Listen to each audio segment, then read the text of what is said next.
Good afternoon, everybody here. I heard there's a lot of people online, so good afternoon to everybody online. I have the pleasure of introducing today's speaker for Trans Awareness Week here at Google, Harper Steele. Y'all know I gotta say Harper stuff. I gotta build her up, right? So, as y'all know or may not know, Harper is an Emmy Award-winning comedy writer as well as producer. She's probably most well known for her 13 years at Saturday Night Live, where she became the head writer. After she left there, she took over the job of creative head at Funny or Die, where she wrote films such as Casa de mi Padre, as well as Eurovision Contest, A Story of Fire saga. And then, obviously, she was kind of the subject of this documentary that came out recently called Will and Harper. We might be talking a little bit about that. But yeah, it is my pleasure to introduce to you all Harper Steele. Come on, we need a bigger turnout than this. Let's go raid the offices. Let's get them out. What are they doing? Harper.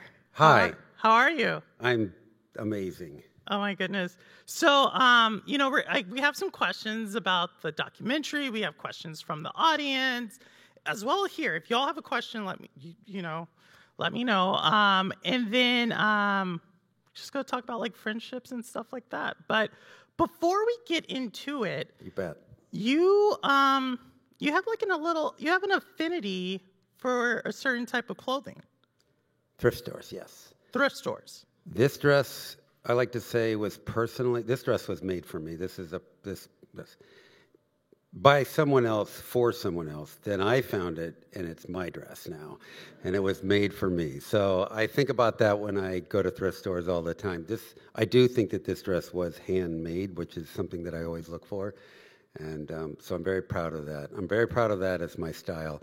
Right now, I'm doing all these events, and people go, well, do you want to wear this brand or do you want to wear this brand? And I am a woman, a trans woman. So the answer is always yes, give me something for free. But I will say that I prefer to find little gems like this.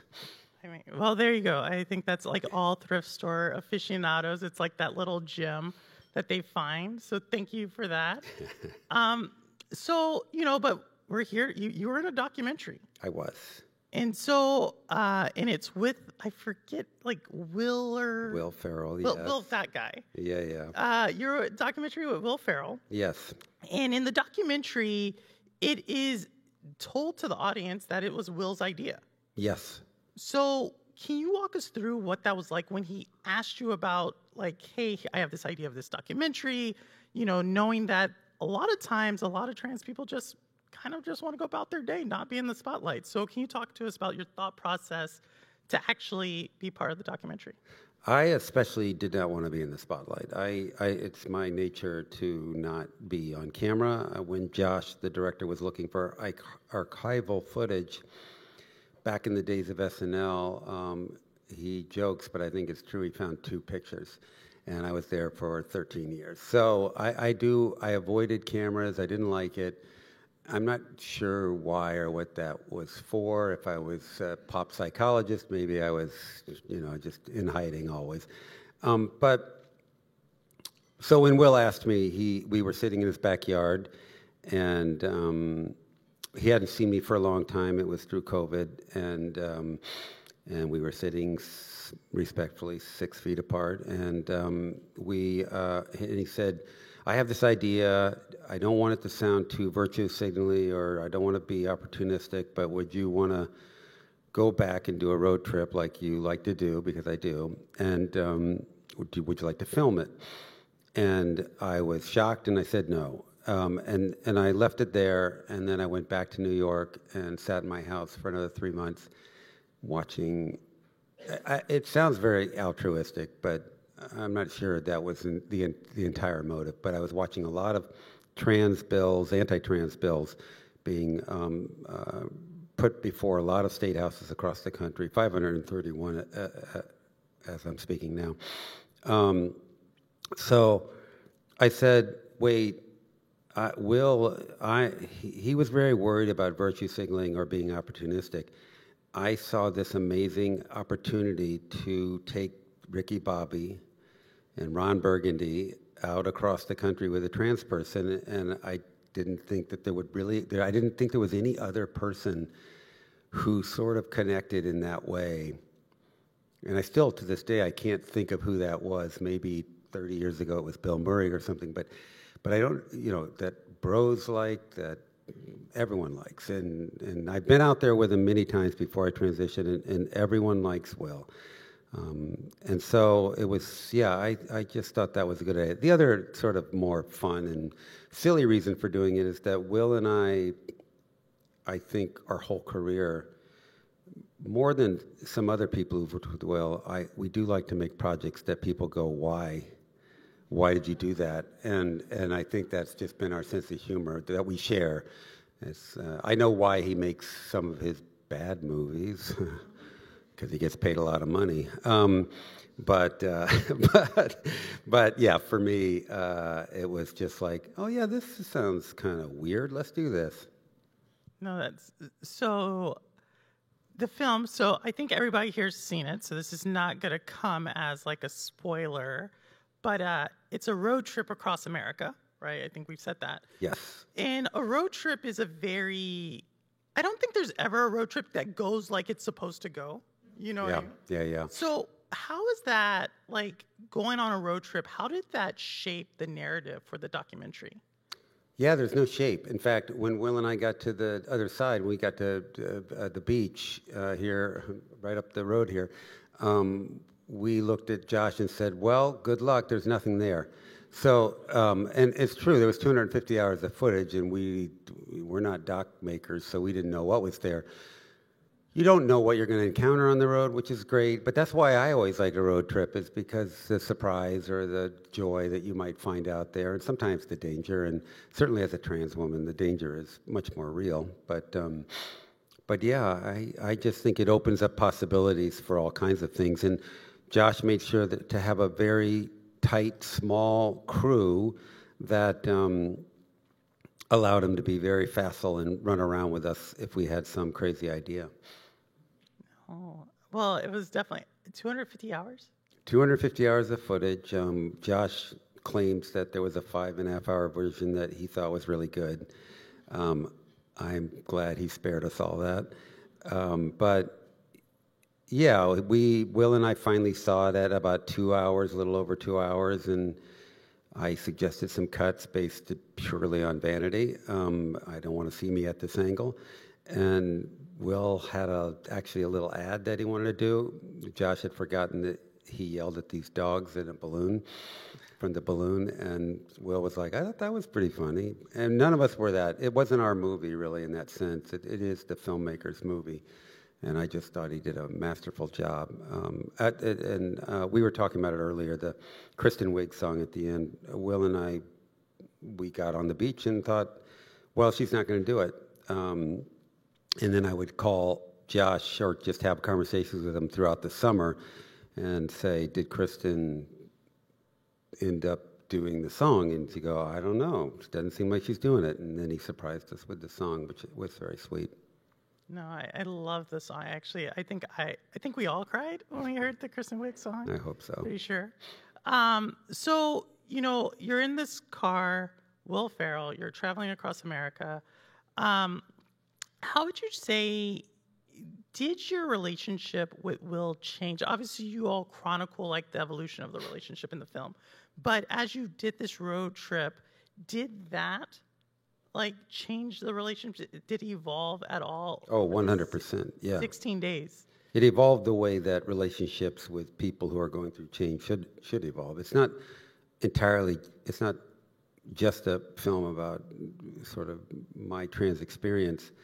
It's a film about his experience to negotiating change. And I do think that the two of us, we were very close. We've had many, heart-to-heart conversations over the years, but this took it to a different level. I personally had never seen him cry, so that was funny. But that was very nice, actually. Sorry, I couldn't help myself. But also, yeah. So I think that what evolved, what was the most magical moment for me, and it's the magical moment I experience quite often with close friends. There is a moment when I can tell a cis person has recognized me the way I want to be recognized. I have lots of friends who I think are very good with pronouns, very good with the way they see me, and are very respectful. But there's a kind of another level when you can see your friend the way that they want you to see them. And Will reached that level around Vegas. I can feel it. I could feel it. I knew what it was, and it's been that way ever since. So it was very special. Oh, I think that's pretty unique that you felt like maybe in the beginning it wasn't there, but towards the end it definitely was. The other relationship I want to talk, obviously it's a road trip with you and Will Ferrell across America. Do you think your relationship with America changed at all during this road trip? My confidence in my own ability to navigate it post-transition changed. My confidence deepened. But we've had an interesting week. How will I put that? I feel the right to be a little angry. This is Transgender Awareness Week. Bad timing, guys.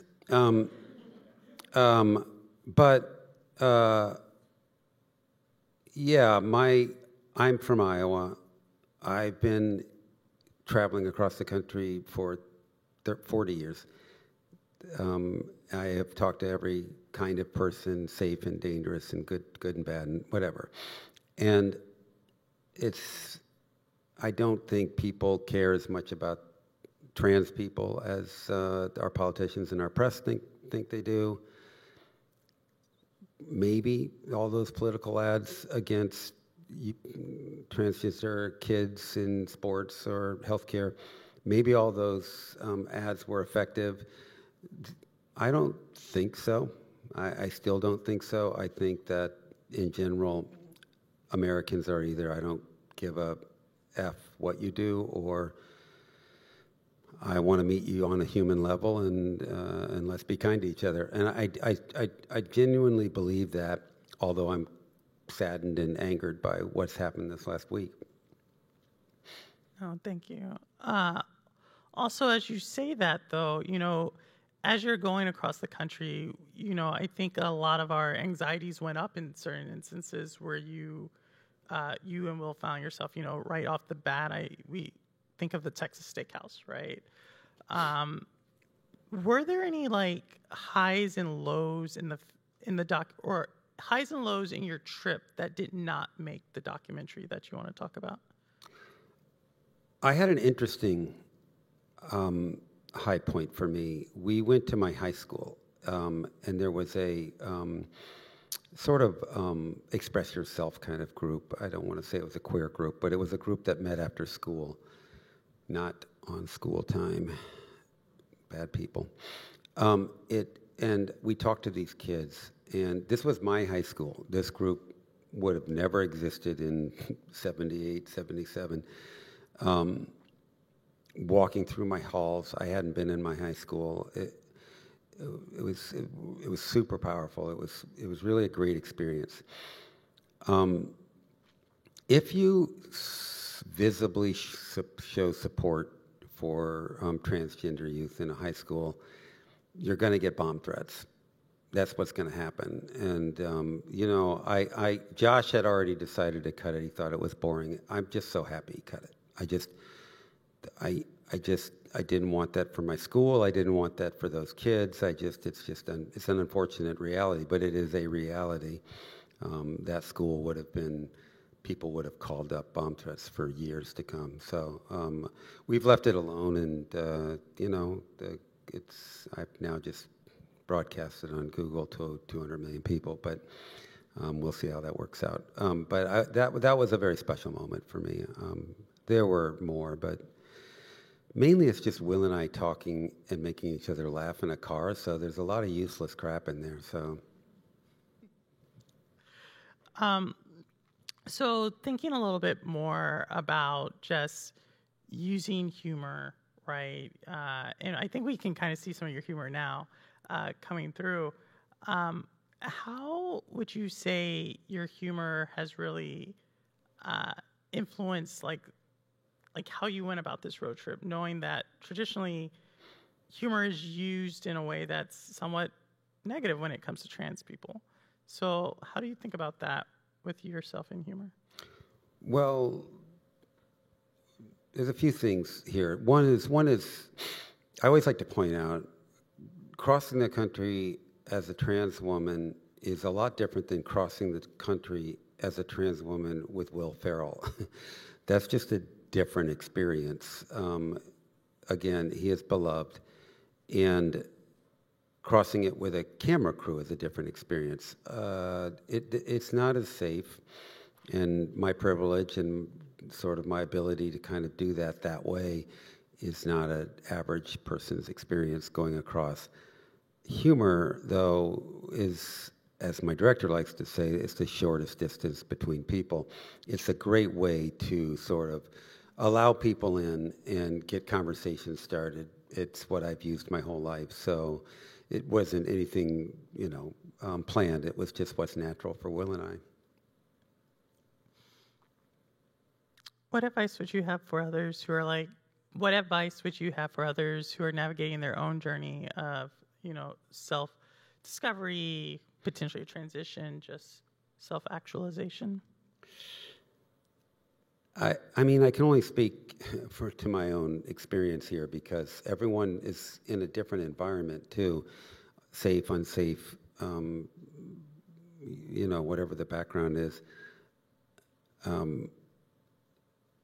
Repressing who you are sucks, big time, and coming into who you feel you need to be or are is pure joy for a long time. Again, you still have to go make money and pay rent and stuff, but the joy you might feel or could feel by allowing yourself to be who you need to be is the most important thing to me. I think it's where a particularly strong amount of cruelty is coming from people when, and this is not a Republican Democrat thing, this is just a human being thing, when they, especially with trans youth, try to stop that person from being who they need to be. It twists and kills and hurts that person the rest of their life, and I know this because I felt it. So to be able to fight that off and work through it and find your own way in life and be who you need to be, it's essential. Every person should have this right, which I thought we did. So I'm going to abdicate for that the rest of my life. Love that. And so thinking about it's kind of along the same lines, what is your hope for trans representation? I guess we could maybe broaden even just representation as a whole in media going forward. My dumb and simple answer is more. It's like,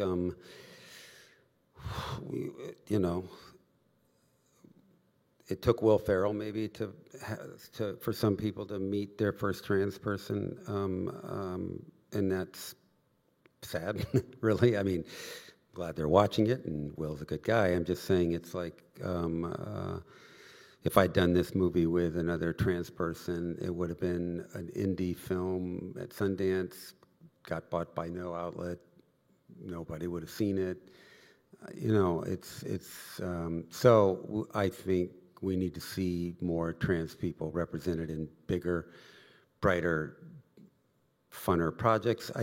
It's happening a little bit maybe here and there, but it could be more. I also don't worry about Hollywood representation as much as what I know is happening. Queer people are in everyone's families in America at this point, whether they like it or not. And trans people will be a part of their lives moving forward, whether they like it or not. And you can show care and love for your family members or not. And I think we all know what that should be. So and again, this is not a trendy thing that's happening or an uptick in any of this. There's been trans people and queer people here on this planet for as long as there's been any other kind of human being. And because now maybe they feel like they can come out, there's more people coming out maybe. I don't even know if that's true.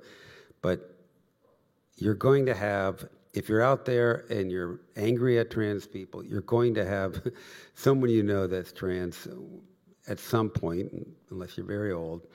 And I think the only path forward there is to respect that person like you would any family member. I want to dig a little bit deeper in that nuance, and then, y'all, I only have like one or two more questions. So if you have questions that you're thinking of, whether it's we have the Dory here or here in the audience, feel free to start prepping those. But, you know, backstage we had talked a little bit about representation, right? And right now you said simple answer is more. But I think there's a more nuanced answer you gave me backstage around representation. You mind sharing that a little bit? It's difficult because the history of trans representation, and I was a grad student before, so I'm pretty smart. No, the history of trans representation is white and trans, feminine, and female. So it's Christine Jorgensen, it's, you know, all the way up to Caitlyn Jenner on the cover of Vanity Fair. That's obviously not the history of trans people in any way. It is the fascination by male media to heighten this sort of version. And that representation exposes a kind of hysteria and hatred that also then affects other trans communities that don't have my privilege, that don't have my kind of way of accessing my safety. So representation, there's always a good and a bad to it. I'm still for it. I work in, this is my job, I write, so I can't not be a representative in some way. I didn't necessarily want to, but when you're trans and you're out front, then suddenly you are. But then there's also a legal side here that is so vitally important. Groups like the HRC and ACLU and any group out there helping sort of the legal side. There's really two wings of any kind of movement for any kind of queer politics and its representation, and then it's the sort of political side or the legal side. And so the two have to work hand in hand. But yeah, representation comes with different kinds of issues. But what can I say? I'm a ham. Did not think that's how that was going to end, by the way. Okay. And then I'm going to get Rachel. Don't worry if you're out there. We got your question. It's the first one. But the last thing is, what projects are you working on now? Can you tell us? Or no, it's one of those? Yeah, you got to be careful with writers. I am writing a sort of comedy memoirish thing that's been joyful for me to play around with. I wanted to write it. I've wanted to write it for the last year. I have a lot of thoughts on being trans that are not serious, and then I got the opportunity because of the film, so that's been a plus for me. And then there's a Netflix show that Will and I are working on and start writing again on in December, and I'm not going to tell you anything about it, so screw you. I love how you just like drop these names, like you're just like name dropping, but it's like your friends and your colleagues. It's super cool to hear. All right, so first question we have from the audience. It's. Oh, okay, there we go. Good. Oh, okay, you're just waving. Hi. Okay, so watching back TV from the 90s is hard with so many jokes being deeply rooted in misogyny and homophobia. What was it like to be a writer in that environment? And also, your personal sense of humor evolved throughout your transition. Has it deepened, shifted, or found new expressions? This is a great question. I'm going to answer it a little bit obscurely because I'm literally writing about this, and my publishers would be super angry if it was on video. One answer very quickly is I began to change before I transitioned. I have a trans kid. So I became aware of what comedy was doing. But I did start in the 90s, and the rooms were, I don't think there's a higher percentage than 99%, but we're all white guys. We had one woman at the Jon Stewart show, and the idea of having a trans person would have been crazy. So, yeah, I grew up in a very sort of misogynistic comedy world, and that was the world. It still is to some extent. And I took part in it too. I'd love to say something like I took part in it because I was afraid and I wanted to make sure everyone knew I was a guy when I was trying to pass as a guy. But I don't know what the answer is there. I took part in it in ways that I probably shouldn't have. And I'm not talking about intensely. My humor is silly and goofy generally. I hate punching down. I always hated punching down. But I'm sure I did things. I put people in dresses. I put men in dresses. I put women in suits and stuff. And, you know, things I definitely wouldn't write today. So I've evolved, and I'm happy to evolve, but comedy evolves. Comedy is sort of ruled by culture and society, and it generally evolves. I'm not saying there's not a lot of retrograde and regressive comedy happening right now, but yeah, I think culture evolves. I hope. Any new expressions? What's that? Found any new expressions in your own comedy? I don't know. I mean, yeah, I don't know. My comedy has always sort of veered into just the silly. And, my humor was probably started when I was 6 or something. I don't know. I Carol Burnett. So it's hard to say. Both Will and I have been asked this question. Again, it's just who do we want to make fun of, which I never really did anyway. So, I wrote a sketch with my friend Tim Meadows, The Ladies' Man, that became a movie, and I'm not going to write that movie now. That's some interesting movie. Tim does the character still on stage, and he's designed it so that it's not as abrasive or mean to women.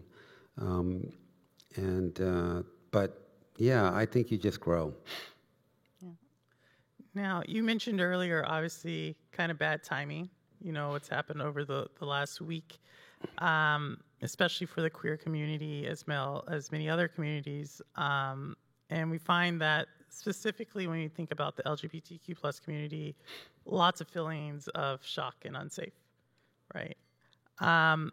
What messages of hope, if any, can we take away from your and Will's cross-country adventure? We obviously saw there's certain times you stopped along the way, but is there anything particularly that you're like, you know what, because of this is the shining beacon of hope? Well, the beacon of hope in that film to me is about friendship, and it's about caring, and so I don't give up on that. I don't know why I would. So I don't think it necessarily was a story about trans America as much as it was about how allyship works and how love works. That's, to me, what that film is about. So I'm not losing hope on that. I heard the corniest phrase come out of the election that I think is generally true about artists and creative people and the queer community in general. And it was, they buried us, but they didn't know that we were seeds. And I just think that when queer people are buried, which they've been buried forever, they find their own way. So that's my hope. I think the community's going to be stronger, and I think we'll fight stronger. We'll be a little more resolute. So that's very hopeful to me. I love that. I like that a lot. I never heard that before, but thanks for sharing. And for you specifically, are there any things, that you're going to do to address any upcoming threats or like any type of... I mean, I'm running for president. Oh my God! I'm going to keep writing. I mean, really, for me, that's what it is. I would love to be of service. I don't feel like I'm a spokesperson for the trans community or the queer community. They have allowed me into their community, and I am humbled by that, and I feel welcomed. I will do what they want me to. I feel like privileged to be asked to be allowed in, and I've been queer my whole life, so I feel like I'm home. But yeah, I just, whatever I can do of service, I would love to do that. Next one really kind of dives back into, if we go back to your career at Saturday Night Live, was there ever a joke or skit or character you wanted to pitch that you didn't because you were not out, or you didn't feel comfortable, or were worried that it would land with the writer's room, or that it wouldn't land with them, even though you thought it was really funny? Kind of, yes, no, on that question. When I left SNL, I was for, 2008. For the next, whatever, those years, I was at Funny or Die, and I was doing a lot of projects on the side. And I noticed that my writing was starting to out me more than it did. I allowed it at SNL. SNL is very competitive.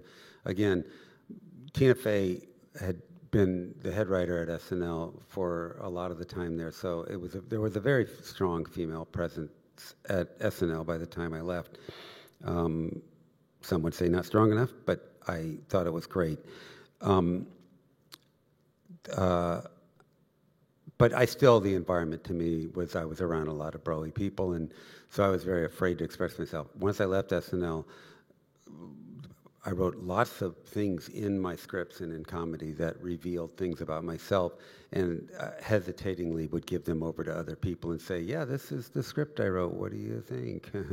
And that sort of joy that I was getting out of like letting this voice come out in the most hidden ways, which I think is the history of queer art. Like if you go back into the 50s and 60s, a lot of playwrights were writing about queer subjects, but using cis people to, talk about it. So, yeah, I not necessarily a joke I wish I'd told or gotten on at SNL, especially. In the film, particularly when you all go through Indiana, right? You go to a Pacers game, and the next day, you see like Will Ferrell is visibly upset that he did not, maybe talk to the governor. He has these reflections like, hey, if I had realized this at the time, you kind of also had hinted at that. But was there anything between you and Will that you wish you had explored more thoroughly during the film? That area there could have used a little more exploration. It's not contingent upon people to stand up for their trans people. They don't. They're friends. They don't. There's no have-tos in this world.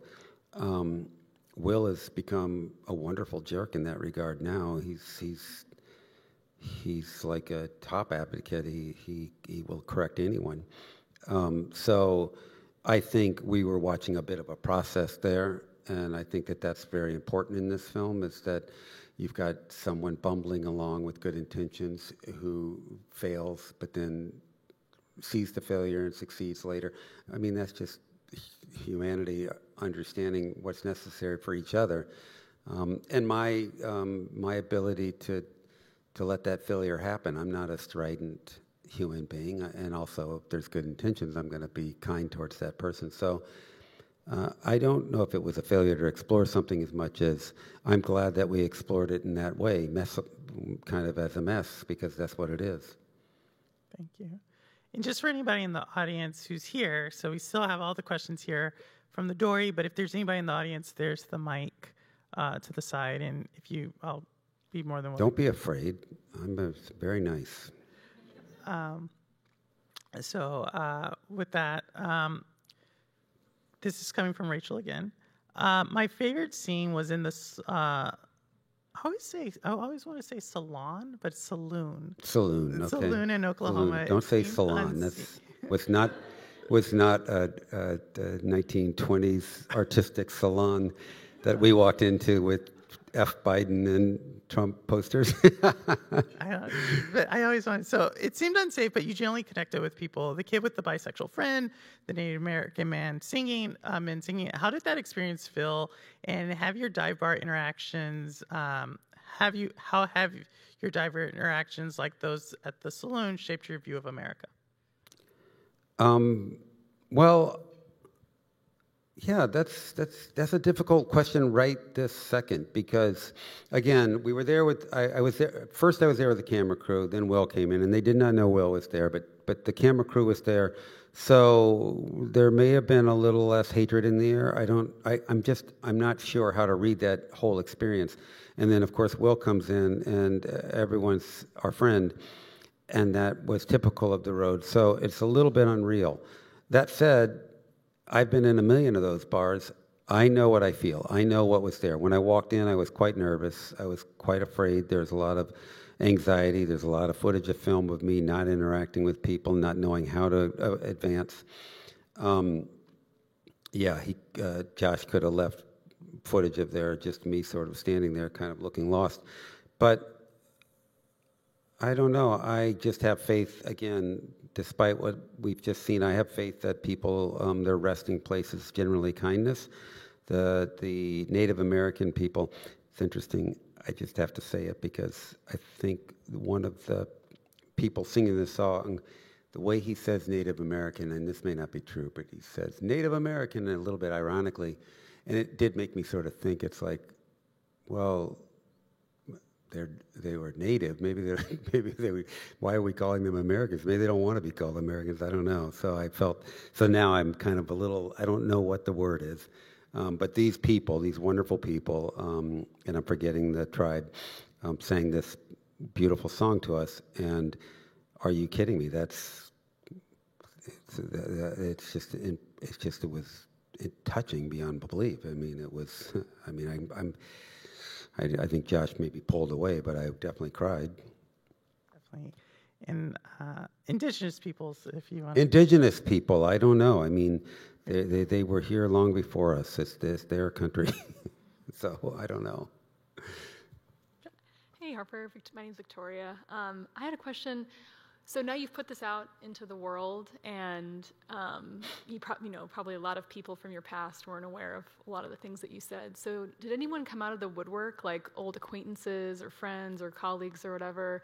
And did any of their reactions surprise you, or did any of them, I guess, respond in a way that you were hoping or weren't hoping after learning all that? I've had very few negative responses, but yes. Quite a bit, actually. Old high school friends, people that I hadn't stayed in touch with for 40 years, longer.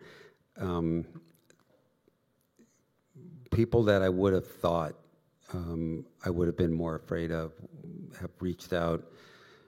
The number of people, this is why I made that argument, the number of people who have queer people in their family, but even someone they know who has a trans person, or they have a trans person in their family, it's astounding, and it's very heartening to me. I just think that that's beautiful. So, yeah, so many people have come out of the woodwork for me, and I love it. It's not because I love the attention. Stop. It's that I just love hearing from these people who probably didn't know where to direct that that joy that someone they knew is trans. I don't know. I just feel privileged again to have that opportunity. This next question is coming from Jamie, and I totally agree with this. So they keep thinking back about the Vegas fine dining experience. Will's disguise was overly obvious, reminding them of the Sherlock stunt in Texas, which obviously Will kind of felt some regret. You've kind of hurt you a little bit. Jamie's saying they feel like they could have done something more low key. Were you okay with this disguise initially? So it's funny. That's a really smart question, by the way. I love that question because I think some people think that these sort of prearranged things were little games we were going to play with people. Those are games we play with each other. Will and I used to do this. We used to meet in restaurants here in LA, and you had to be in disguise. And so this is a thing that we just do. So when he showed up as Sherlock Holmes, I was like, ugh, okay. I was not told this was going to happen. That turned out to be kind of bad. I think that just was not the right environment for it, but neither of us knew that. We didn't know really what we were getting into. It was going to be goofy and silly, and it turned out to be slightly different. But there's a very interesting question about the disguise in Vegas. I think there was some intent from Will's perspective to actually try not to be Will Ferrell so that we could have, let's say, a slash, because you can't. When you're with Will, there's no normal outing. And I think that was the intent. Pretty stupid. I don't think it works, and I didn't think.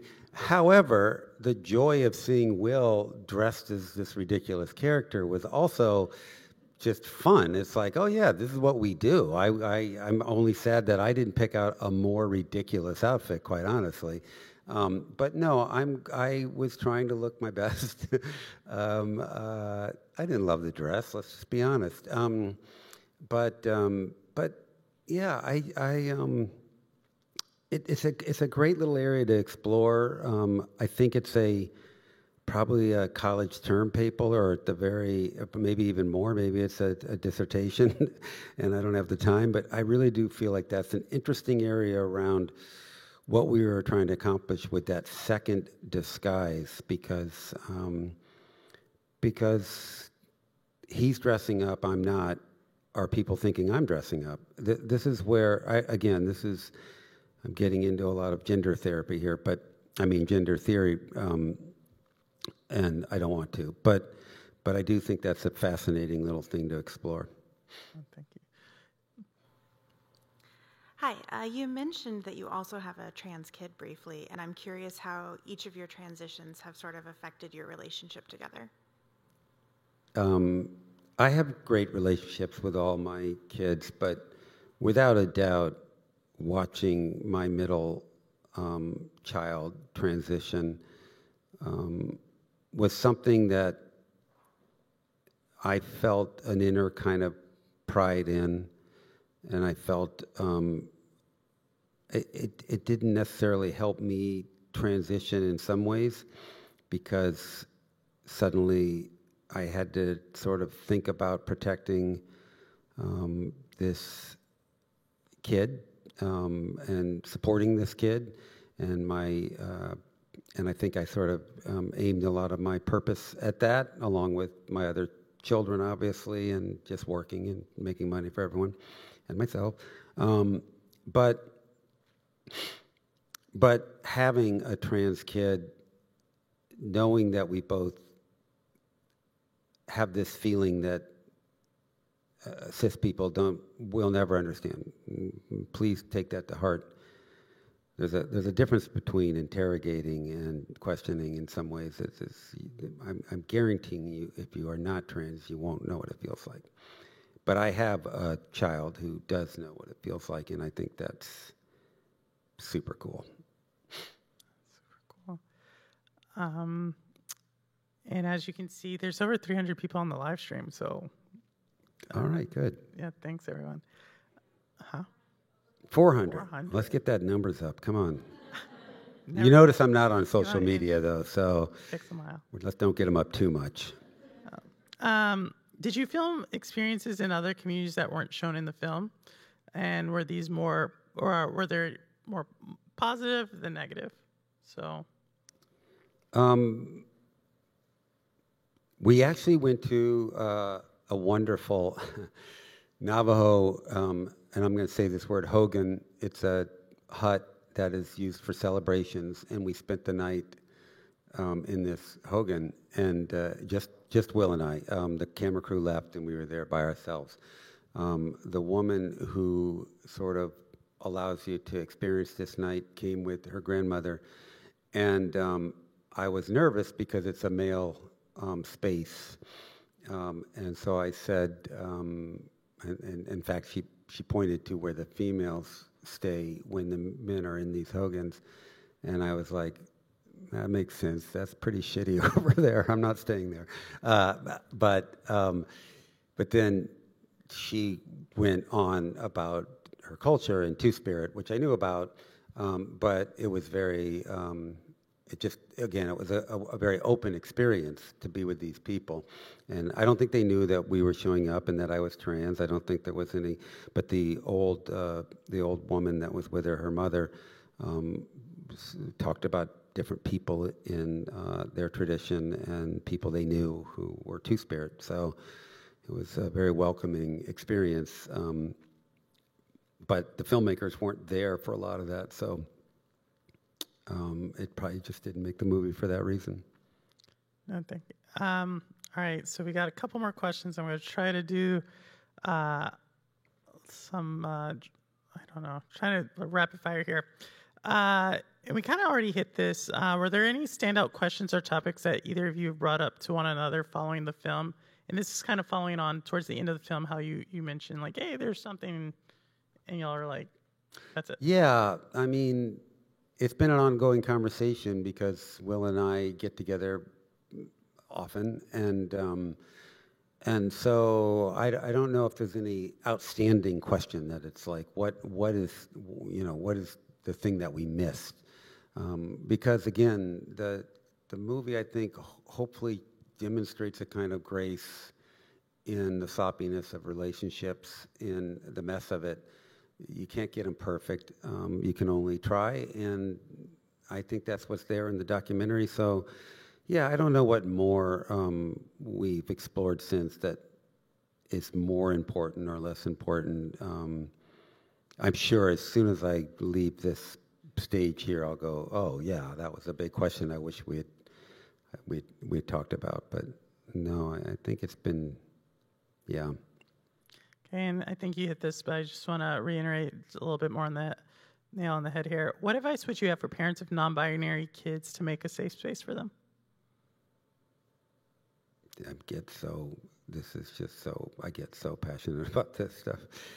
It's just so, I just have to think about my own childhood when I think about this. And again, I don't blame my parents.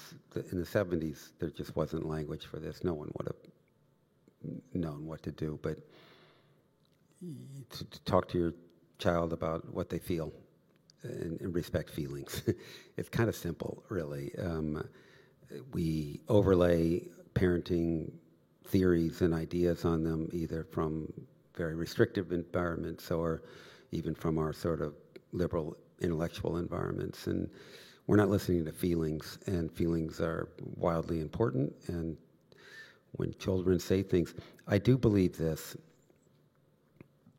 When someone says, this is not necessarily just about, when someone says they don't feel comfortable, when you say, I've got a little boy, I've got a little girl, when they say, I don't feel comfortable with that, that's not a trend. It doesn't happen. It just doesn't happen. People think, oh, it's becoming a trend. Kids are saying it now. If you say it over and over again, there's a reason, and you need to listen to that. So I would say give them the space to have those feelings. It doesn't mean that kid's going to be trans. It doesn't mean the kid's... It's just allowing for the space in the conversation. And I think this will be the last one. Or do we have more time? Oh, wrap it up. I could talk all day. All right. So what type of queer stories do you want to see more of in the industry? On that note, how do you see queer filmmakers empowering themselves? Well, we definitely need to see more queer and trans directors out there, because in this town, directors have all the power. There's some really good queer directors. Sydney Freeland, I was on she's wonderful.